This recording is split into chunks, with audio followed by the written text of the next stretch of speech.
நாள் கிருஷ்ண பரமாத்மாவும் அர்ஜுனனும் வாக்கிங் போறாங்க. அப்படி நடந்து போகும்போது வழியில பாதையில ஒரு வயசான தாத்தா பிச்சை எடுக்கிறத பாக்குறாங்க.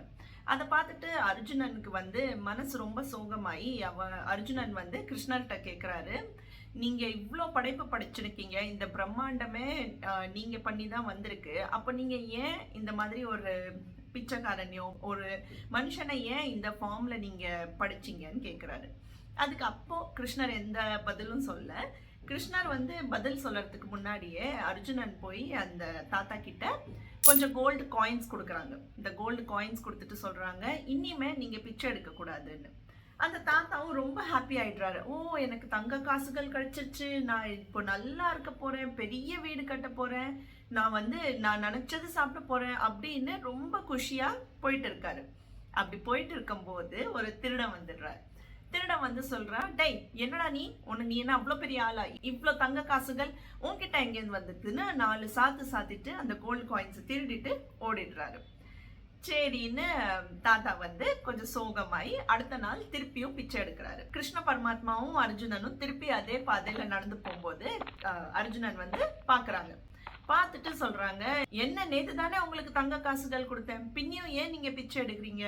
இந்த வாட்டி அர்ஜுனன் டைமண்ட் கொடுக்குறாரு. அந்த தாத்தாலாம் டைமண்ட்லாம் பார்த்ததே கிடையாது வாழ்க்கையில. ஒரு குட்டியோண்டு டைமண்ட் பீஸ் தராரு. அதை பார்த்தோன்னே தாத்தாக்கு அவ்வளோ சந்தோஷம். தாத்தா நினைக்கிறார், oh my life is set, நான் இப்போ நல்லா ஜாலியா இருக்க போறேன், என் வாழ்க்கையே மாறி போச்சு, இதை நான் எப்படியாவது பத்திரமா வீட்டுக்கு எடுத்து போயிடுவேன்னு சொல்லிட்டு நம்பிக்கையோட வீட்டுக்கும் போறாரு. வீட்டுக்கு போயிட்டு அவர் வீடோ ரொம்ப சின்ன வீடு, கபோர்டு அந்த மாதிரிலாம் எதுவும் கிடையாது நம்ம வீட்டு மாதிரி. அப்போ யோசிக்கிறாரு, என்ன பண்ணுறதுன்னு மேலே லாஃப்ட் மேலே பானைகள்லாம் வச்சுருந்தா அதுலேருந்து ஒரு பானையில் அந்த டைமண்டை வைக்கிறா. சொல்கிறான், ஓகே இப்போ இங்கே இது சேஃபாக இருக்குது, நான் நாளைக்கு இதை விற்று காசாக்கி பிரம்மாண்டமாக வீடு கட்டுவேன், நல்ல துணிகள்லாம் வாங்கி பளிச்சுன்னு இருப்பேன், இனிமே நான் என் வாழ்க்கையே மாறிடுச்சுன்னு நினைக்கிறாரு. அப்படி நினச்சிட்டே தூங்கி போயிடுறாரு. அந்த டைமில் அவரோட வைஃப் வராங்க. வைஃப் சொல்றா, ஐயோ இவ்வளோ துணி இருக்கு எனக்கு துவைக்கிறதுக்கு, இன்னைக்கு சின்ன பக்கெட்லாம் எடுத்துட்டு போக முடியாது, பரணை மேல இருக்கிற அந்த பாட்டை எடுத்தாதான் நான் நதிக்கரையில போய் துணி துவைக்க கரெக்டா இருக்கும்னு நினைக்கிறாங்க. அப்படின்னு நினைச்சு அந்த பரணை மேல இருக்கிற பாட்டை எடுத்துட்டு கரெக்டா எதுல டைமண்ட் இருந்ததோ அந்த பாட்டை எடுத்துட்டு நதிக்கரைக்கு போயிடுறாரு. தாத்தா எஞ்சி பார்த்தா, அச்சுச்சோ நம்ம வச்சிருந்த டைமண்ட் இன்னைக்கும் போச்சா அப்படின்னு நினைக்கிறாரு. ஏன்னா நதிக்கரையில போய் அம்மாக்கு தெரியாது, அவங்க வைஃப்க்கு தெரியாது அதுல டைமண்ட் இருக்குன்னு. அவங்க பாட்டுக்கு நதியில போட்டு தண்ணி எடுத்தாங்க. நதியில அப்படியே diamond it float away with waters. So இப்போ என்ன பண்ணுறது, வேற வழி இல்லை. அதனால தாத்தா திருப்பியும் நெக்ஸ்ட் டேயும் பிச்சை எடுக்கிறாங்க. அண்ட் அகெயின் கிருஷ்ண பரமாத்மாவும் அர்ஜுனனும் அதே வழியில போறாங்க.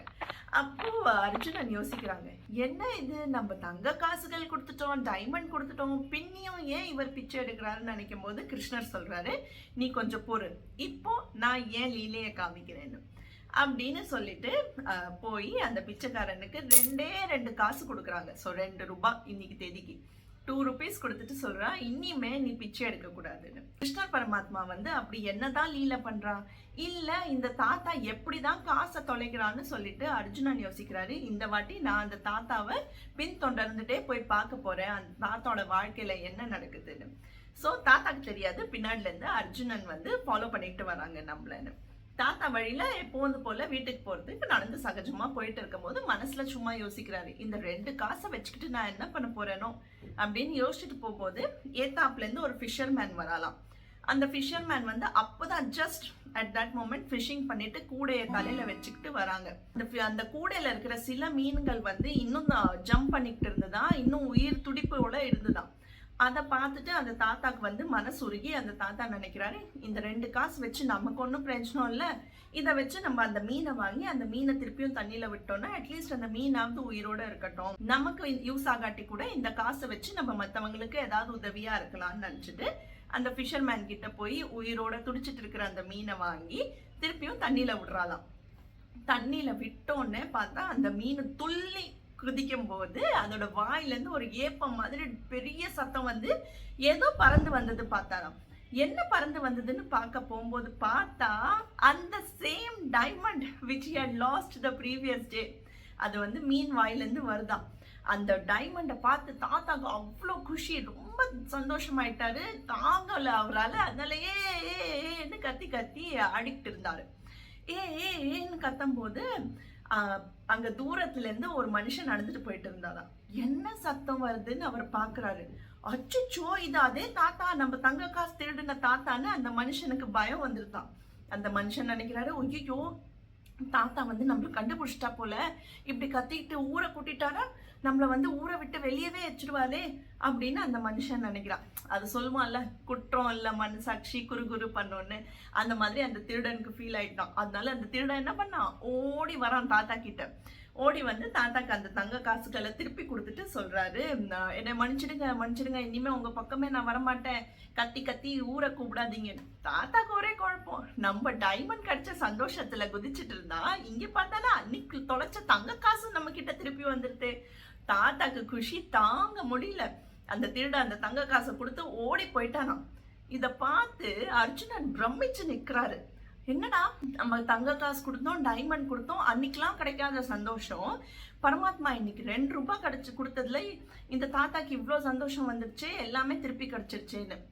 அப்போதான் கிருஷ்ண பரமாத்மா சொல்றாராம், நீ உதவி செய்யும் போது தாத்தா தன்னை தானே பத்தி தான் யோசிச்சாரு. நான் எப்படி நல்லா இருப்பேன், நான் எப்படி வளருவேன் தான் யோசிச்சாரு.